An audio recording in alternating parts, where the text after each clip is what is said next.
Alright, if you remember, Minnie went ahead and stripped our desk down to bare metal.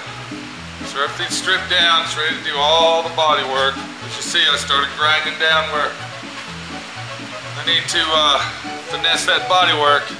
What I'll do is I'll get back behind here, use my hammer and dolly, straighten it out before I put filler in it. It had a major dent right there in the front right fender corner. So that's going to take a little work to fix that. Now, the owner wants headlights, working headlights in here. And that's kind of hard to do with a 12 volt headlamp bulb because it puts out so much amperage you can't even really use one of those 12 volt adapters. So what I'm going to do is I'm going to use one of these snake eye headlights. Okay, I got two of them. And what that does, it actually requires, if you look inside here, okay, it actually requires a halogen bulb. But what we're going to do is we're going to put a house bulb in there, so when he flips his switch, okay, we'll all wired up to 120 volt. When he flips his switch, it's going to make it look like the headlights are on. And if you noticed by the way the light hits that headlight in there, the prismatic effect, the prisms, it should be pretty awesome. So I got my housing over here and I noticed that the housing is too small for the lamp to fit in. If you look right there, okay, it won't fit in that opening. So what I got to do is I got to take my housing, let you see, and I'm going to go ahead and yes, we're going to use our plasma cutter to cut them holes bigger, modify our housing up so our headlamps will fit in. So let me get that done real quick and we'll see what it looks like. So all I'm going to do, look right there, I'm going to cut this opening bigger. It doesn't have to be fancy or nothing.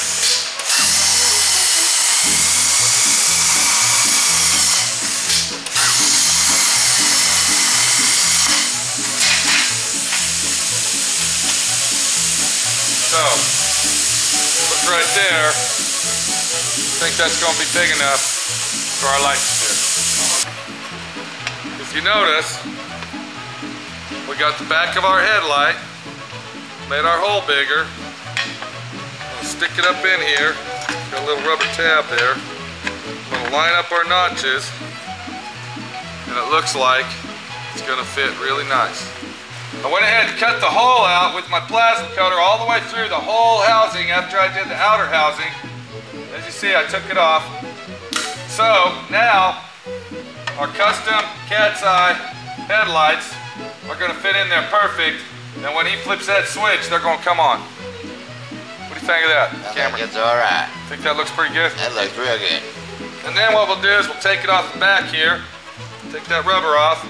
I'll get me a house light that'll clamp right in there, and that thing's gonna look great. Now, we're putting these up because we don't want to ruin these bastards. That thing's cost $60 fucking a piece, bud. And I sure would hate to have to buy another set. You understand where I'm coming from? Yeah. That would really fucking suck, dude.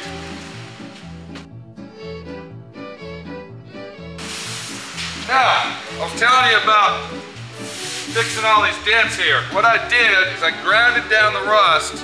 Okay, we had some heavy surface rust down here with the molding, and that's pretty common on these big lead sled antique cars that got a lot of stainless steel. What I did is I took my cutoff wheel and I went ahead and grinded that down and got it all cleaned out.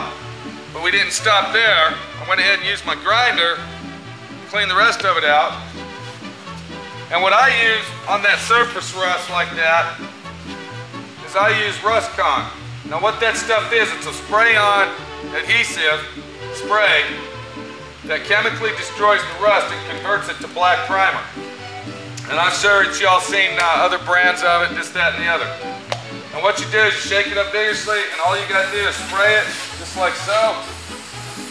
And if the cameraman can zoom into that, you can see that it's actually changing the metal into rust, yellowish color. And in a couple hours, all that'll be black. So that'll take care of that problem, because this car right here, it's gonna be an environmentally safe area, always gonna be inside, and we really don't need to worry about, you know, 100. Wait. What happened? Just getting the zoom working. I see how it works. Can you see me, dude? Zoom it I out. was trying to. Okay. Now, don't use the zoom, but just back up and walk. There you go. And this car isn't going to be outside driven in bad weather. It's going to be inside somebody's office. You know, it's going to be a showpiece. So what I just did right here is going to be more than plenty. I'll fill that in with some Evercoat. We got to do the bodywork to this just like it was a real car. Okay, it actually is a real car. It's just cut down in size. Now, what I'm going to do is, if you look real close right here, you can see that there's a dent here, and it looked like something hit that on the side. So I'm going to take my hammer and my dolly, okay? I'm going to go ahead and pound those out.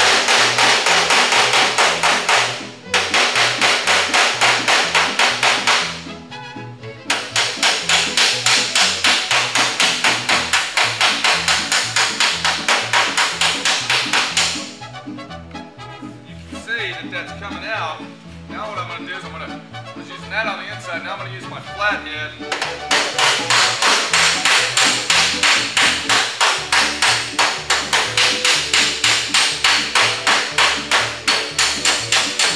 And it actually takes a lot of practice to learn how to use a body hammer a proper way. Because when you're using the hammer, you got to learn how to stretch the metal. If you notice, I'm striking it at a side action. And I got my dolly right in the same position of where I'm hitting.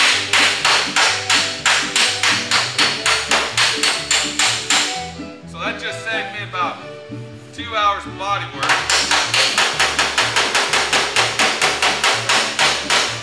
There we go. That just saved me approximately 1.5 hours to 2 hours of body work just on that one dent. So I'm going to go ahead and do the same thing right there. Kind of zoom in a little bit. You might be able to.